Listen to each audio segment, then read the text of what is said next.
Welcome to Wager Talk Today. It is Tuesday, December the 12th, $2 Tuesday at WagerTalk.com. And we've got a great show for you here on the network for Wager Talk Today, Tuesday edition. Going to look at some college basketball, also some bowl action with Ralph Michaels, a little bit of NBA with Ronald Cabang, also Dave Sharapan from the Las Vegas Strip here on the show. I am Steve Merrill, filling in for the Prez for a couple more days. He'll be back later this week, along with my co-host Teddy Covers. And speaking of $2 Tuesday, let's get right to it. Ralph Michaels, the man of the hour. Normally he's on Friday. He said last week he's going to be on Thursdays, and now he's on Tuesday. But it's a good reason, Ralph. Welcome to the show. You are the $2 capper at WagerTalk.com today. Tell us a little bit about that big play you got tonight. 3 weeks, 3 different days. Man, I am getting confused. I appreciate it, guys. We're looking at a bowl game, $2 Tuesday. If you're ever going to buy one bowl play, this is the one you want to do. Sure. And of course, bowl season starts in earnest on Saturday. We will talk some bowl previews in just a few minutes. But let's start with some college hoops for tonight. Look at the Wager Talk live odds screen right now. I'm seeing Texas Tech minus 13 against Oral Roberts. Total, let's call it 143.5. What do you want to do in this matchup? Can the Red Raiders cover the number? Well, you look at the Red Raiders team. They were a team that returned one starter. They needed to go get a new coach, and I believe they got a good one. And Grant McCasland spent the last 7 years at North Texas. But we're seeing a bit of transition here. McCasland with North Texas last year was the slowest paced team with an elite defense. We know Texas Tech is accustomed to playing elite defense. Well, let me say this. We know Texas Tech always wanted to play elite defense under Mark Adams, but they never got there. Last year, you look at their adjusted efficiency at Ken Palm, they were 66, and they were number 180 in tempo. So now they're trying to slow down the pace and up their defensive prowess. They are up to number 36 in the Ken Palm rankings for 2023 in defensive efficiency. They only returned one starter, and while they started four of new starters, all 8 starts this year, they did have an injury in the last game, and Devin Cambridge, again, their number 3 leading scorer, now likely out for the year. So we have a bit of transition. We also are in the system now where kids are taking finals. So you don't play a midweek game while you're playing finals. And you look at Texas Tech, they played on November 30th when they played Butler on the road and lost in overtime. They had a home game last Wednesday, December the 6th against Nebraska Omaha, and then they host this game. Oral Roberts, 2 returning starters. We're all accustomed to seeing Oral Roberts and Max Asmus going, doing what he does, leading the NCAA in scoring.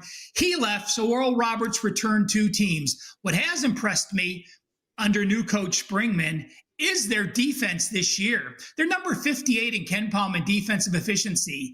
They've played 3 winning teams this year, including 2 as a double-digit dog. They've covered those. And when you look at their schedule, Oral Roberts went to Texas A&M as a 20-point dog. They held Texas A&M to 35.6% shooting. They went to Kansas State as a 14-point dog.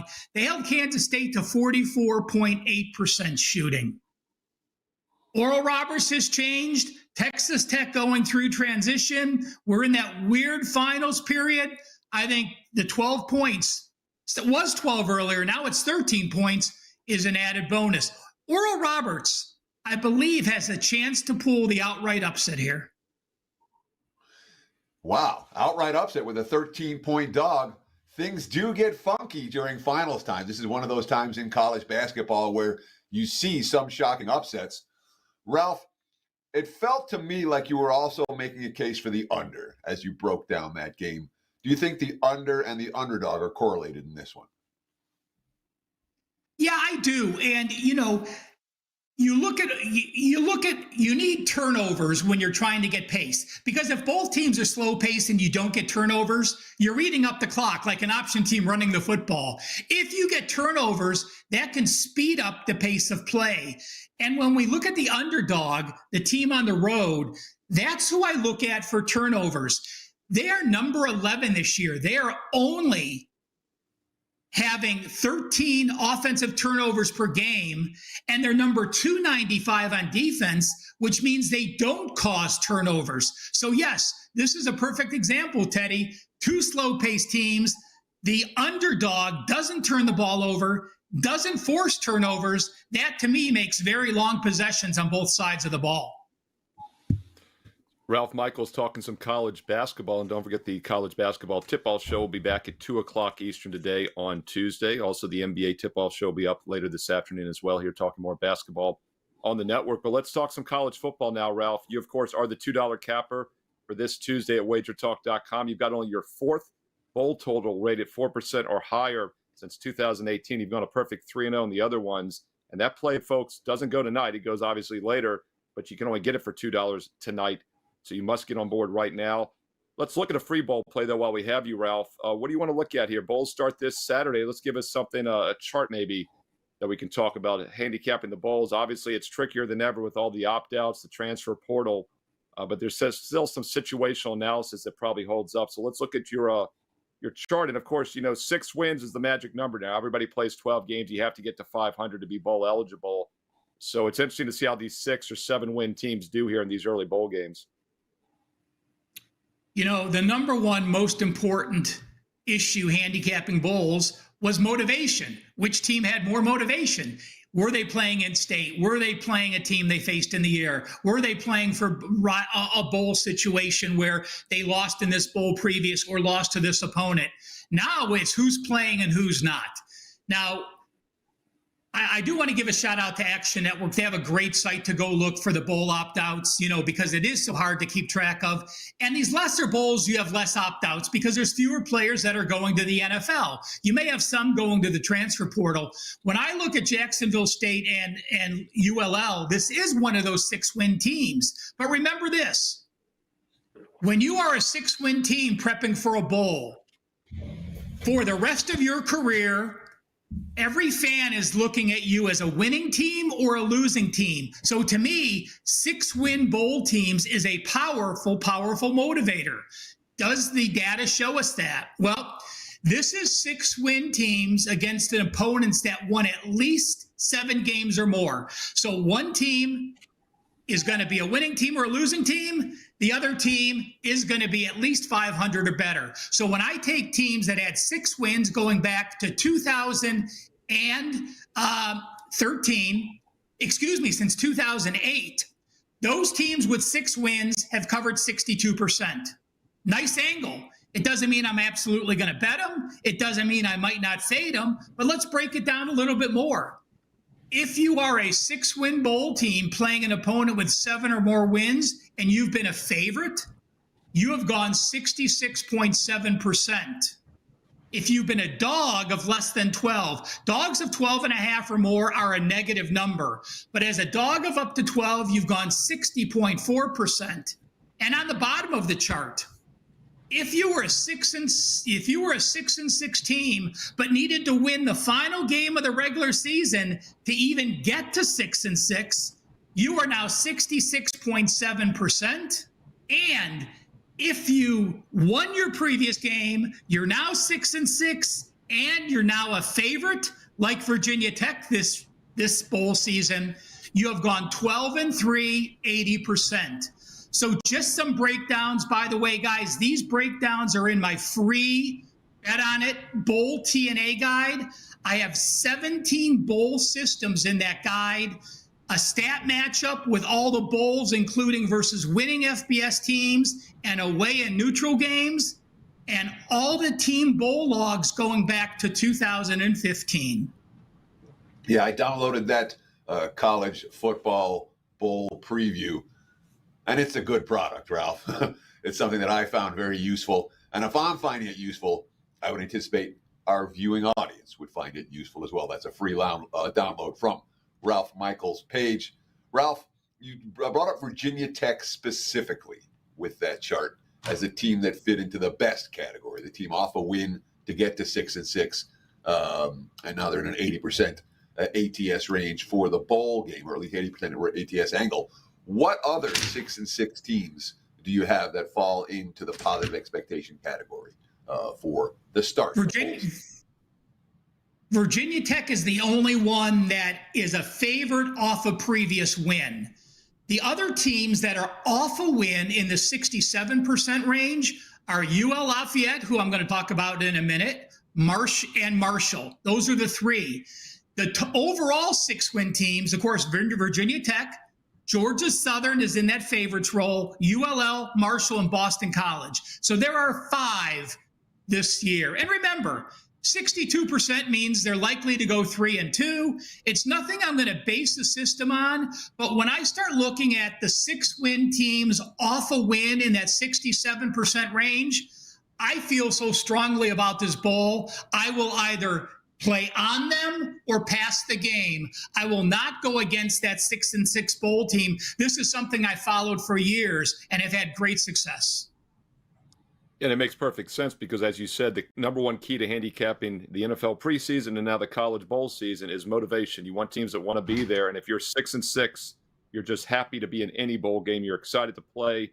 And that's an angle you can definitely use here this Saturday when there's 6-7 games on the board and next week as well. And Ralph, I actually did some solo videos for the first 2 games this Saturday. And one of them is the game you're going to talk about, the New Orleans Bowl between Jacksonville State and Louisiana, which is also UL Lafayette, depending on where you look still. Their official name is Louisiana, but the betting board here at WagerTalk live odds screen, you'll see UL Lafayette. And by the way, got to look down a little bit to find the first game. The Georgia Southern Ohio game is down the rotation schedule, but kicks off at 11 a.m. Eastern. That's because it was supposed to be the Bahamas Bowl. Stadium's not ready. They moved it to Charlotte, North Carolina. It's the famous Toastery Bowl. I've never heard of famous toastery restaurants. I told people to comment in the comment section of the live chat. Let us know if you've eaten there. It sounds delicious. I do not know. But this game goes afterwards at 2:15 Eastern. New Orleans Bowl, Jacksonville State, UL Lafayette. What are you doing with this one, Ralph? First let's look at the stat compare from the free bet on a TNA guide. Listen, both teams played horrible schedules. There's 133 FBS teams. Jacksonville State played the number 129 schedule. ULL played the 127. So let's not pretend when we're looking at stats. But when I look at yards per play and I take the diff, that's offensive yards per play minus defensive yards per play, obviously. ULL was number 31 at plus 1.01 yards per play. Jacksonville State was basically even. They were plus 0.5 yards per play. When I look at on the road, again, I break down away and neutral stats. Jacksonville State minus. They were outgained yards per play, while ULL was number 34 in the country, plus 0.29 yards per play. And while that doesn't sound a lot, one team is plus 0.29, the other team is minus almost 1 yards per game. If you look at 3 yards at every play, average amount of plays, 70 yards per play, that's a 210-yard difference. So it shows you just how big the difference is. So let's look at who's playing and who's not. As I said, you don't have that many opt-outs in these first 2 games. Jacksonville State, their kicker is in the transfer portal. They had a couple injuries late in the year. A starting cornerback has not played since week 8. He is doubtful. Their top defensive end did not play the regular season finale. I expect him back. For ULL, they do have one key player who went to the transfer portal, their starting linebacker. But they're likely to get 2 players back that didn't play the last 4 games, a starting safety and their starting center, so very important. You look at Jacksonville State, they impressed with their defense, but again, let's take a look at the body of work they played. They're a team that only allowed 113 yards per game rushing and 2.8 yards per carry. But you look at what they did against their opponents' averages, and they're actually middle of the road. So those numbers are very misleading. You look at ULL. Number 1, they're a 6-win team, so they're motivated. Number 2, they're playing in an in-state bowl. I usually give teams a point or a point and a half to be playing inside your state lines in the bowl game. You also have a bunch of Louisiana players very excited to play in the Super Bowl. They watch the Saints weekly. Now they get the opportunity to play in that bowl. Their rush attack, again, this was without their center the last few games, still averaged 184 yards per carry, 5.1 YPC. It's a situation where I think ULL can do enough on offense. I've seen an improvement in their defense down the stretch. They held their last 4 foes to 356 yards per game. Not great. One game against Arkansas State, they allowed 426. But Jacksonville State, remember, they weren't going to be allowed in a bowl.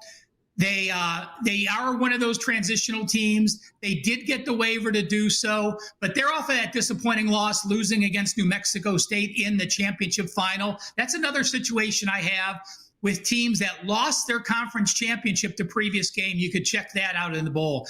Added up, ULL plus the points. I see quite a bit of value. I want to ask you about good point spread teams against losing point spread teams in bowls. And, we're talking about Jacksonville State was a strong point spread team for the full season, better than 60%. Lafayette was a losing point spread team this year. When it comes to bowls, would you rather have your money on the team that has been an undervalued commodity all season, or would you rather have a team, your money on the team that's been an overvalued commodity all season, but maybe not so much anymore? You see what I'm saying? Do you want the good spread teams or the bad spread teams in bowls? Well, Teddy, when I match them up, there's not much. There's not much data for very good ATS teams. But I don't know if this surprises you or not. This is in the guide, and I had to open the guide while you were talking to give the correct data. Since 2009, if you play on a team that has a season-long ATS win percentage of 33% or less, since 2009, you have cashed 63.3%. So again, it's different in the regular season than it is in the postseason. So while I don't have data good versus bad, I can share with you teams like Georgia, Minnesota, and USC that finished the season with an ATS win percentage of under 33% have actually cashed 63.3% of the time. Makes sense. Get a little maybe adjusted line value, right? Recency bias in some of this, especially since the bowls are kind of the great reset. You can throw the stats and the numbers out the window, especially now with the transfer portal and the opt-out. So it's a totally different type of handicap. And we will be digging in all week long here on Wager Talk Today, how to break down the college bowls. They start this Saturday in full swing. And speaking of the bowls, Ralph, once again, it is $2 Tuesday. You have a strong bowl total, and you must get it before midnight because the price goes up substantially after that. Appreciate it. Again, a $2, but I'll tell you what, $2 is a great deal. We actually have a better deal. Dave Koken and I annually do a dynamic duo bowl special. You get all of my bowls and all of Dave's bowls for $149. That's under $75 each. That's on my homepage. That's on Dave's homepage. I'm 62% the last 5 years. Guess what? Of course, Mr. Koken has to be higher than me. He is 65% the last 6 years in bowls. So you get both of our bowl plays. Of course, the $2 play is included in that. I loaded one bowl. I'll be loading 2 or 3 more today. So jump on that bowl special now, and you will get the bowls immediately as soon as I release them.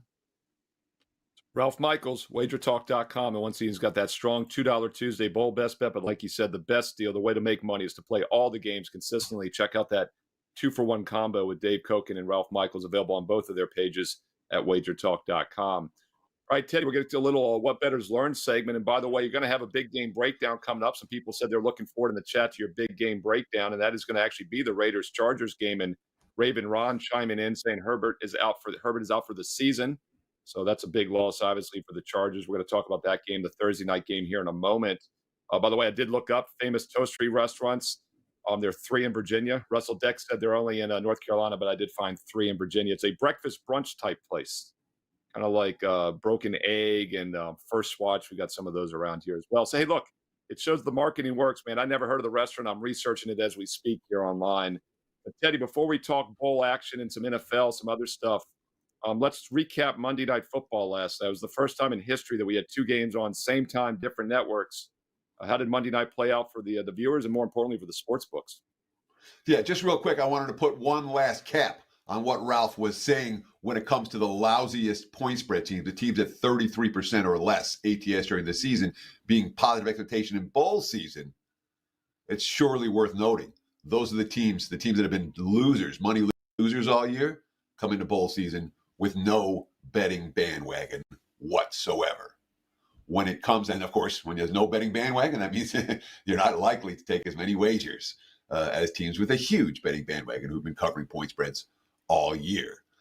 Let's talk a little bit about what happened last night, Monday Night Football. Two competitive and compelling Monday Night Football games on at the same time. I don't know if I like the format or not. I always think it's better with staggered start times.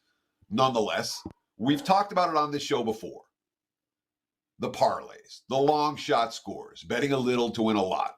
And we tend to advise people try not to look for the long shot scores. A 5-leg parlay pays 20 to 1. Last night, if you had the two underdogs on the money line, the Giants and the Titans, a 2-leg parlay paid 20 to 1. If you shopped around, that's at plus 600, plus 200. Those were widely available.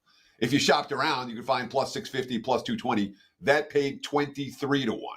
That's a two-teamer that paid 23 to 1. If you had another dog in there, say the Bears or the Jets or the Broncos or the Bills, call it plus 150.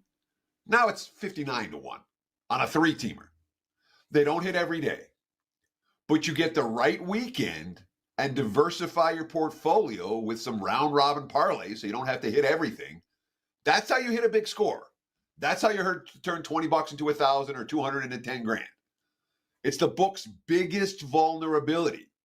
You don't need 5 or 6 or 7 legs to hit to create big scores. And the underdogs do win sometimes. We saw it last night. I continue to preach the underdog moneyline parlay. If you're looking to bet a little to win a lot, in my opinion, that's the best opportunity. I hope at least some of you out there cashed with the two dogs last night at 20 to 1 or better. Steve? Yeah, and Teddy, before we bring on Ronald Cabang to talk some NBA Tuesday here, I want to just touch on that again. You know, I've talked about this over the years on different shows. I know we have a lot of new sports bettors, a lot of new viewers, and in general, parlays are not a good play, right? And we talk about, teasers in general are not a good play, but there's certain opportunities.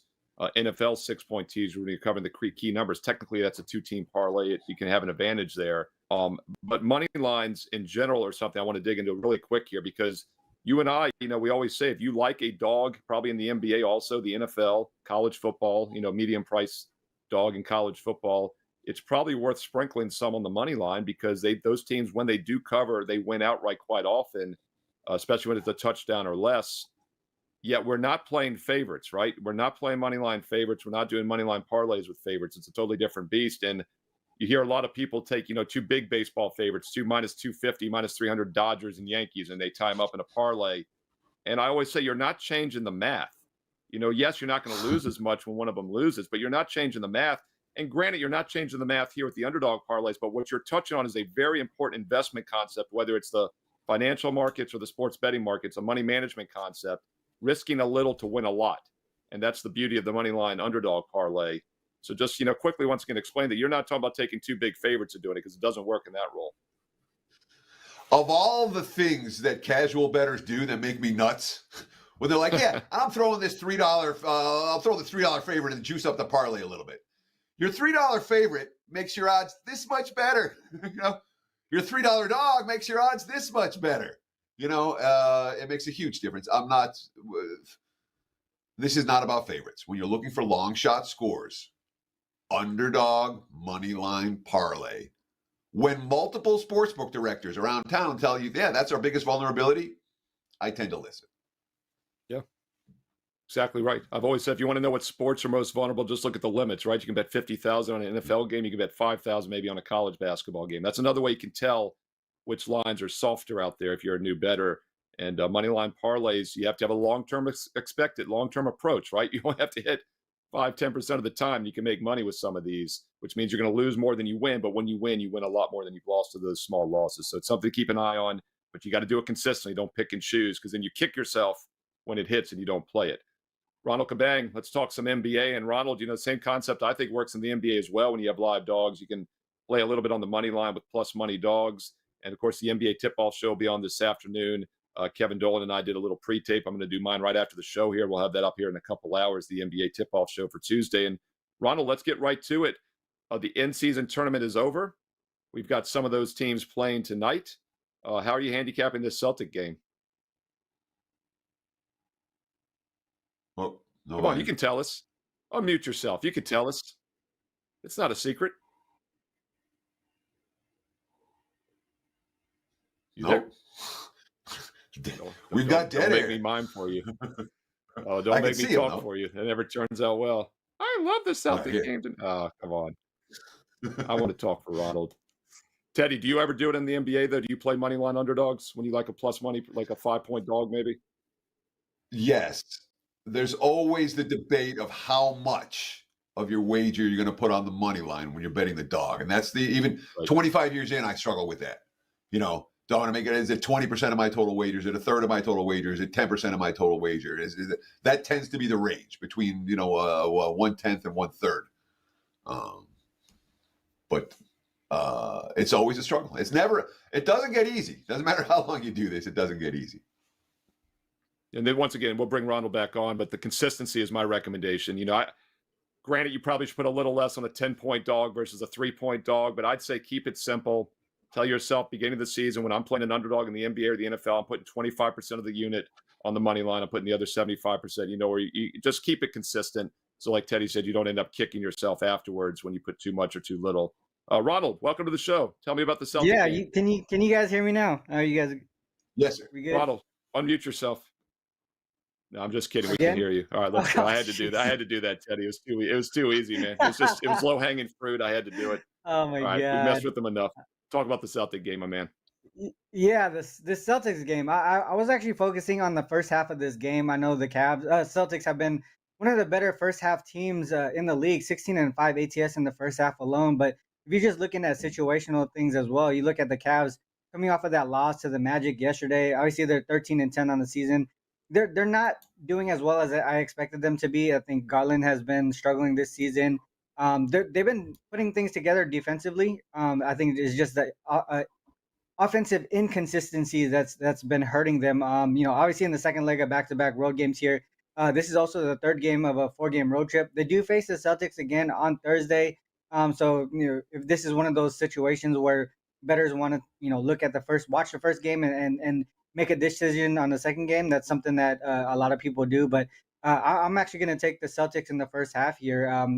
Just some of the things that I looked at, right? We look at the roster implications. Mobley and LeVert, they missed yesterday's game, but potentially in today, they're not officially out. That would be a big boost for them. But the Celtics are completely healthy. And if we go back to the Cavs here on the second leg of back-to-back games, their average first half margin in the second leg of back-to-back games, not a large sample size, but it's minus 8.9. And the first half number here for the Celtics is -6. Last time the Cavs were a dog on the second leg of back-to-back games, they did lose to the Pacers, 125-113, and they were down by 11 points at the half. And then if we look at more of the Celtics first half numbers here, like I said, 16-5 ATS in the first half, 8-2 ATS at home. Their average first half margin at home is plus 10.1. And then when we look at these games where they're heavily favored, and the reason why I think they're heavily more favored than we would typically see is because the Cavs are on the second leg of back-to-back games. Celtics are well rested and have been and are at home. They've been rested for 3 days. They haven't played since the 8th against the Kings there. So if we look at them as favored by 6 points or more in those games in the first half, their average first half margin is 11.2 plus 11.2. So to me, the reason why I'm staying away from the full game is because the Cavs have covered as heavy underdogs. I think it's like 8 or more, 6 or 7 or more. They've covered all 4 or 5 of those games. So for me, focusing on that first half for the Celtics is the way that I'm going. So sometimes with these teams on the back-to-backs, the legs are still there in the first half, and the collapse comes after halftime. Do you worry at all about that for this one? Because I see it a lot of times. The team, that especially when you have an opponent that's off a long layoff, like Boston's off a long layoff. They haven't played since Friday, which is relatively long by NBA standards. Do you worry at all that the Cavs come in and play with some rhythm and pace early, and the Celtics a little bit out of sync, and then it's the second half where Cleveland's legs start to catch up with them? Yeah, when I was studying the Cavs on the second leg of back-to-back games, I did notice one where they did cover. They did lose the first half, but they covered the spread. They were down by 1 to the Knicks. One thing that I noticed with that game was the Knicks were also on the second leg of back-to-back games. So when I noticed the Cavs were on the second leg of back-to-backs and their opponent is rested, they have failed to cover in those situations and more times than not. So to me, a similar situation here. And I noticed on the other side, you look at, for me, I try to have it so that both sides go the same way, right? So if I look at the Celtics against opponents on the second leg of back-to-back games, all these situations here, like I said, Celtics one of the best first half teams. Every situation that I look at from their end, it points towards them covering the 6 points. Obviously things are going to come back down to earth a little bit, maybe regress a little bit. But in this situation here, for me, just off of recent form and trends and all that stuff throughout the season, things really just point towards the Celtics being able to take care of business tonight. Ronald Cabang, UCapper, WagerTalk.com. And, Ronald, 4 of the 5 games, and I believe, have teams that were involved in the playoff round of the end-season tournament last week. And another one of them is this Golden State Phoenix Sun game at Phoenix. Sun's currently about a 3.5-point home favorite. Total's going up about a basket, up to 234 today. What are you doing with Warriors Suns tonight? Yeah, this one's interesting just because Beal's going to be back for his first game. We don't know if KD is going to be in the lineup, and I think this tonight will be the first time Booker and Beal will be in the lineup together. And then obviously, if KD does play, then first time for all three. But if we look at towards this Warriors team first, right, 10-12 on the season, obviously not doing as well as most people expect from a Warriors team. They have covered 4 of their last 5, so they're playing, a little bit better. From a spread perspective, their home road splits are pretty much the opposite of last year. Last year, they dominated at home and then struggled on the road. This year, 2-9 against the spread at home and then 8-3 against the spread on the road. So whatever they did, they flipped the switch over the season. And if you look at the Sun side, 12-10 on the season. Also, from a record perspective, not as well as most people expected, especially with everyone they have in their lineup. And obviously, it has to do with guys not actually playing together. They've actually lost 4 of their last 5 games, failed to cover in 5 straight as well. Coming into this one, it really has been their offense that has been inconsistent lately. If you look at the last 5 games that they've failed to cover, they're actually 24th in the league in offensive rating. And then on the Warrior side, going back to the road situation, 6-1 ATS as conference road dogs this season. Interesting enough, the one loss ATS lost was actually against the Suns, and the Warriors did miss Draymond that game. That was the time that he was he had the suspension going on. This time around, the Suns are going to be at full strength, minus Gary Payton, but CP3 is on the injury report. But based on reports yesterday, he's likely to play today. So the Sun side, they're going to be missing a few guys: Nazir Little, Damian Lee, Grayson Allen. So that's some depth at the guard level. And then, like I said, KD was limited in practice yesterday, likely a true game time decision tonight. If he is in, obviously the number is going to climb a little bit. But Beal back in the lineup, one thing that I noticed, he played 3 games this season so far. In those 3 games, they failed to cover in all 3 games. And also, obviously we see this a lot, especially in recent years when a key player comes back in. Typically that first game, the team struggle to put things together, right? The chemistry is off a little bit. But like I said, those 3 games, 1-2 straight up, 0-2-1 against the spread, with Beal and KD, no Booker in those games. So this is, like I said, this first time Booker and Beal will be in the lineup for the first time together. Things to me, along with the home road splits, along with, the key player coming back for the first time, some rust and all that stuff, really pointing towards the Warriors to cover the spread tonight. So you talk about those Warriors home road splits.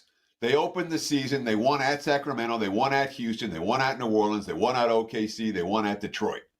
Mm-hmm. That was November 6th that they won at Detroit. That was their last road win. They might have covered some spreads, but they're not actually getting the W. And if you watch the game against the Thunder, where they got in underneath the number last Friday night on a contested bucket that was reviewed for an hour before they finally decided it was good, which changed the point spread result for that ball game. It wasn't really an hour, but it felt like an hour for me with an OKC ticket in my pocket in that ball game. Bottom line, they're not winning these games in the road. Does that concern? I know I don't want Phoenix, the first game with Beal back, and they're putting there a lot of moving parts there. But can we trust this Warriors team to actually win? The thing is, when I'm looking at these road games and even some of the Warriors games, a lot of those games have been tight. I mean, as far as like a win-loss perspective, right? The Warriors and the Suns typically, what I've seen historically, right? The Suns have managed to win majority of the games since last season against this Warriors team, but the Suns is a whole different, I guess, roster, right? The team chemistry is off a little bit. If we look at the Warriors currently this season, a lot of the games that they've covered have been within a few points, right? Some of the games, obviously, they lost the Suns, we're looking at the Suns, some of the games they failed to cover by 1, by 2, by 2.5, by 1.5. The number here is 3. There's a situation where they could win by 1 point, right? And still be able to fail to cover the spread. We look at both of these teams this season, a lot of these games, ATS margin wise, within 3 points. There's a bunch that I see on this list right now. So I'm not scared. I think obviously it's going to be a tight game based on the line, based on the matchup itself. But yeah, a 3-point game, 2-point game is not out of the question here. So I could see the Warriors losing this game, but still covering the spread, and we see that a lot of the times here, especially with tight teams or playoff atmosphere type games. Ronald Cabang, know him as UCapper, WagerTalk.com. Ronald, tell us what you got going on for Tuesday at WagerTalk. Yeah, looking to bounce back. Had a rough day yesterday, but not a lot of people can say they're plus money on 5 different leagues: NHL, NBA, NFL, college basketball, EPL, soccer, all that stuff. Right now, I'm positive in all of those leagues. Yesterday, obviously, I think I went 1-3 in the NBA. So hopefully a bounce back day in the NBA today. I'm gonna be playing one of these games here that I just talked about as a premium play. So haven't decided which one yet. Haven't placed anything in there, but I'm likely going to have three NBA plays at the very least for today to be available on the site. It's Ronald Cabang. He was on yesterday's NBA show. He'll be on later this week on Thursday and Friday. NBA tip-off at 4 o'clock Eastern here on the network. Check that out. And don't forget, college basketball shows up in about an hour and a half here at 2 o'clock Eastern today on Tuesday as well. And Teddy, in just a moment, we're going to get to Dave Sharapan. But before we do so, I want to get your thoughts on this Thursday night football game, Chargers, Raiders. As Raven Ron said in the live chat here during the show, Herbert's out for the season. Garoppolo's still on the bench, it looks like. What are you doing with this Raiders-Chargers game Thursday night, Teddy Covers? Well, literally, the markets are moving as we speak. The total was 33.5 this morning. Now we're looking at 34s right now. So that's moved since we've come on air. It's big game breakdown time. Chargers and the Raiders. 34, the prevailing total right now. Look, I know I don't want LA. All right. LA's the quotes after the game is talking about their season in the past tense after they lost to Denver last week. And that to me is one of those red flags when a team's like, yeah, it was, our season was, and they still have 4 more games left. Those type of things concern me. I know I don't want to lay a price with the Raiders. The Raiders aren't any good. They're not a team to lay points with. But from a total standpoint, we've got Vegas coming off a shutout loss. Teams coming off a shutout loss tend to be particularly motivated for their last outing. And it was one of those games where they were just out of sync from the get-go. All the comments, post-game and pre-game, were that they had a good bye week. They felt things were going to be fine going to that game. The offense didn't work. Rookie QB was out of sync. I'm expecting better this time around. Raiders defense played a great game against Minnesota. Can they do it twice in a row on a short week against a guy they don't have film against? I'm not convinced that'll happen. Easton Stick's been okay. He was fine in the preseason. He wasn't a bet against QB. He was a bet on QB in the preseason. He certainly performed well in backup duty last week. And again, the backup QB you don't have film on, there's value there. Total as low as it gets. Now we're starting to see some of these weeknight or these primetime games actually go over the total. I think this one does too. 34, still too low. We missed the best of the number over the last half hour. But if I'm playing, I'm going over the total Thursday night football. There's your big game breakdown. Back to you, Mr. Merrill. Yeah, Teddy, look ahead line a week ago was going to be Chargers -4. Now they're +3. Total 42.5. Now it's 34. But as you said, it was 33 yesterday. So over a touchdown difference from what it would have been just a week ago at full strength maybe for these teams. Let's bring on Dave Sharapan from the Las Vegas Strip to maybe talk a little bit more about Thursday night football, NFL, college bowls. David, welcome. Drama free. I don't know if Prez has hunted you down since he's been in town or not. Well, there we go. All right, I had the mute button on. Don't pull a Cabang on me, Prez man. has not. Sorry. No drama. Prez isn't here, so we have no drama on a Tuesday. But no, I haven't seen him. I heard from him once. He said, I'm going to dinner in 20 minutes. Love to see Yeah, I got that one too. 20 minutes. Yeah, 20 minutes.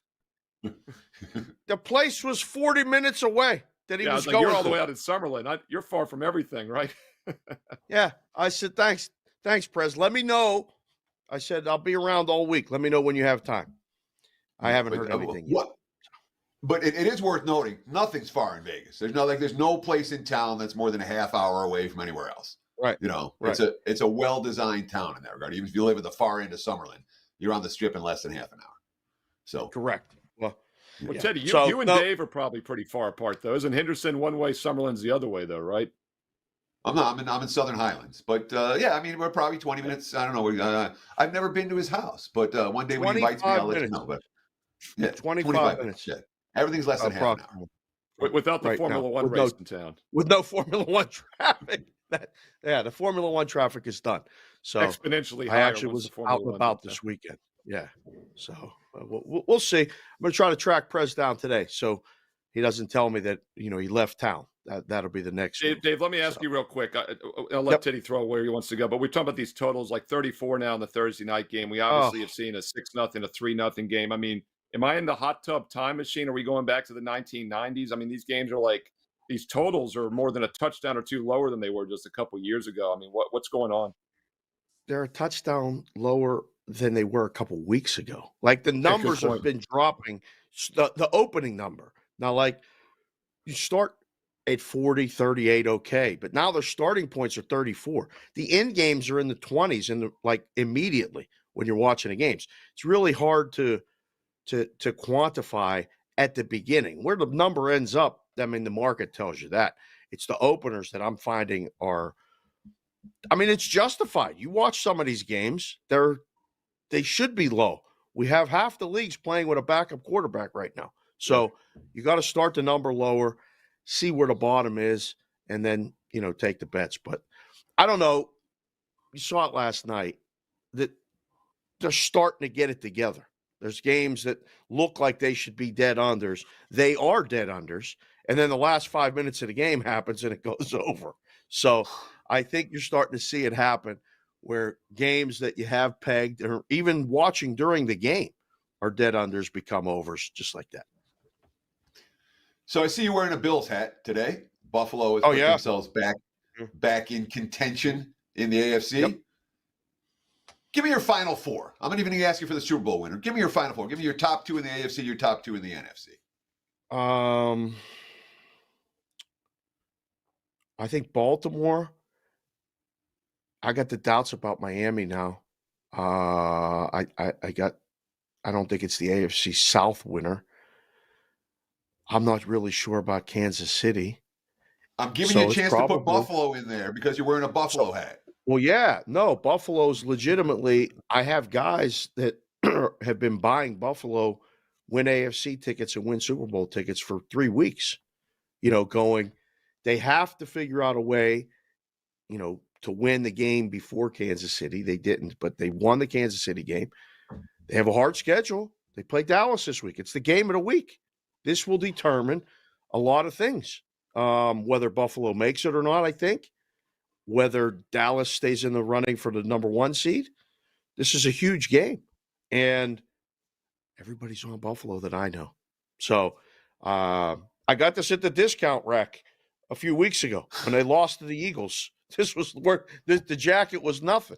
And I was like, yeah, I'll take one just because they were giving them away basically. And now I'm listening to those guys going, that might be the other team in the AFC. Baltimore's going to be a hard out. If they get the bye and get the home game, this might be the year that things are falling into place for them. What about Cleveland? Cleveland could actually do it. Flacco, are you kidding me? What? He got off the couch, came in, won a game. They got the Bears this week. They can win again. Cleveland's getting it together. I think the team that I was hoping would just get into playoffs, nighttime in Pittsburgh behind me, the Steelers, rule them out, Teddy. NFC, it's chalky. It's San Francisco and or Philadelphia or Dallas. I'm not sold on anybody below them. That's it. San Francisco's the best team in football, and the other two are right there behind them. Detroit's got to find a way to play all the games indoors on turf. They're not going on the road in a cold place and winning. They're just not. We have final four from Dave Sharapan. Let's talk some bowl season. We have the first bowls this weekend. Let me start with this. You're always coming on the show and saying nobody knows Squadouche. Oh, Does anyone know squadouche about bowl season, or are people just throwing money around? And if someone does know some, what are the strategies you've seen the winning players have when it comes to bowl season in the modern era? So I haven't opened it up yet, but I got Ralph Snake about the bowls and the trends and the numbers and all that stuff. And thank God. It's a great resource. I mean, you guys should just, find Ralph's stuff. He puts a lot of work into it, but it helps summarize a lot of games that you either aren't sure about or gives you a starting point. You don't have to just blindly use it, but it's a great starting point. Making the numbers for these bowl games used to be a fun experience. It used to be, because you got matchups that you needed to have your numbers for. And now the guys not playing, the transfer portal has changed so much. These are really, really tough. And listen, I say nobody knows squadouche all the time about everything. This becomes the biggest crapshoot going. Only the meaningful bowl games, and I think that's where we're headed in the future. There's going to be a 12-team playoff next year. Those games are going to be electric in the book. Those are going to be handle-wise tremendous because you're going to get the full effort. You're going to get the regular roster. I just saw Sam Hartman's not playing yesterday. I saw last week a bunch of guys are moving schools or opting out or all this other stuff. I don't know.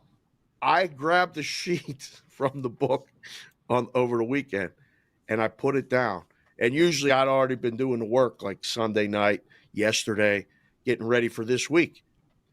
And I'm like, you know what? This might be one of those I sit out. I'll do the content, but I'm going to rely on people to tell me now completely to have plays and stuff. I might not even watch.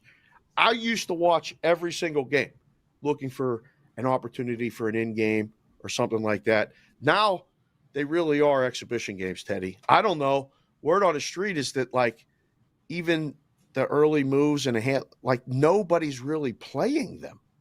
It's not anything close to the handle early that it used to be because you used to have guys with opinions and you used to have guys with knowledge about a quarterback that may be playing this bowl game that wasn't really playing during the season. It's not happening. Yeah, Dave, that's exactly what I was going to ask you. I personally don't think there's going to be as much money in these bowl games because I don't think the Sharps know anything more than anybody else does. And like you said, some of these teams, I was doing a video yesterday. What was it? Western Kentucky, 3 of their 5 offensive linemen starters are going to miss the game against Old Dominion next Monday. You assume that's a negative, but I don't know how good the backup offensive linemen are at Western Kentucky. I don't think anybody does, So it's like you can pretend to know that. Teddy has some insight with the Hilltoppers. You don't know how good the backup offensive lineman is for Western Kentucky. That's your job. No, I said how good. I can name them probably, but yeah, it's a trick. But you're like, isn't it convenient though that the 12-team playoff is coming to save the day because we're gonna have more meaningful games next year? It always seems to work itself out. But yeah, college football is. I told Teddy this yesterday. It's like handicapping the NFL preseason in August. Is how you handicap the college bowls more than ever now. It's not only about motivation, but it's also about who's playing now, just like you got to figure out in the preseason, right?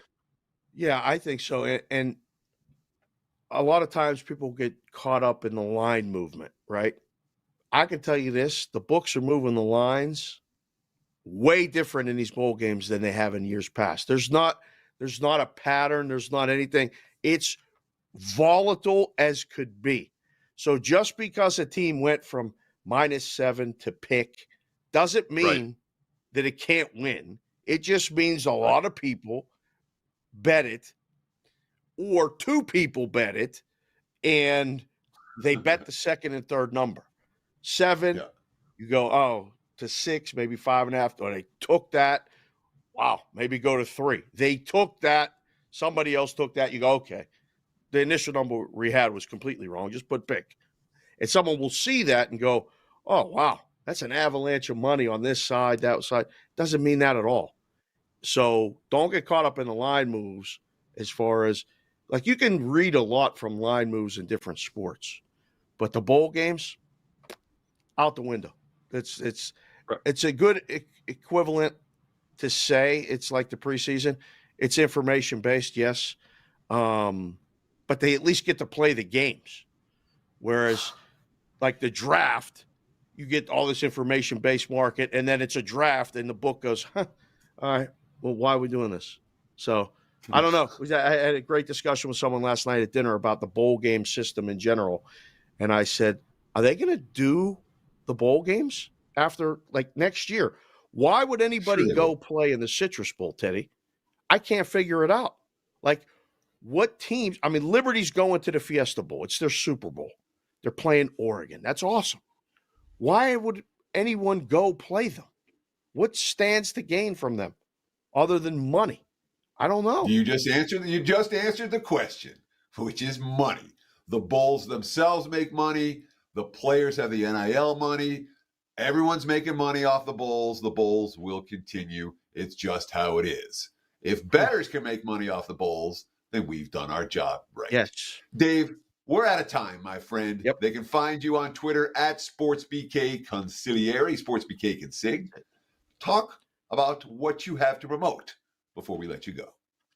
In 15 seconds, Bostonian versus the book every single day on the YouTube channel at symbol Boston versus the book. It's around 11 o'clock-ish Pacific, 2 o'clock Eastern, live every day.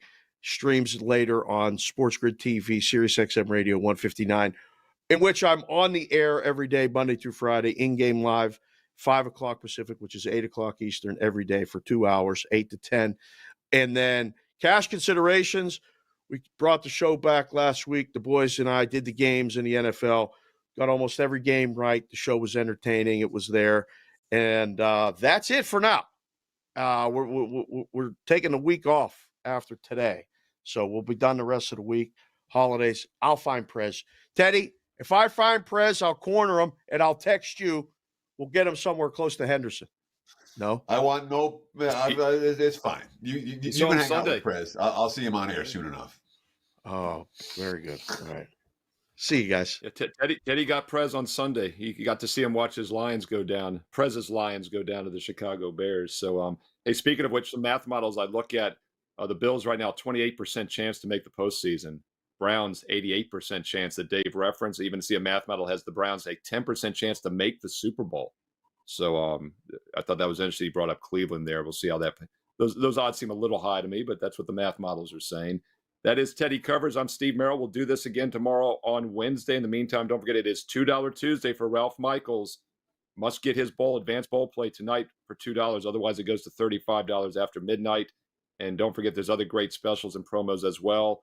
Teddy Covers, myself, Steve Merrill, we're both on red hot runs for over a month now. Check us out at WagerTalk.com. Check out the college basketball show at 2 Eastern, NBA tip-off show this afternoon as well. And Teddy, I will see you tomorrow here on Wager Talk Today. Sure will. Although those math model percentages are make me, the expected win percentage, like the ESPN shows. If that was a betting market, it would not last very long. I've got my questions about some of the math win models. That being said, we're done for today. Call it a show. We'll do it again tomorrow. Same time, same channel. Thank you so much for taking time out of your busy day to spend with us. Between now and tomorrow's show, enjoy the games and best of luck with your bets.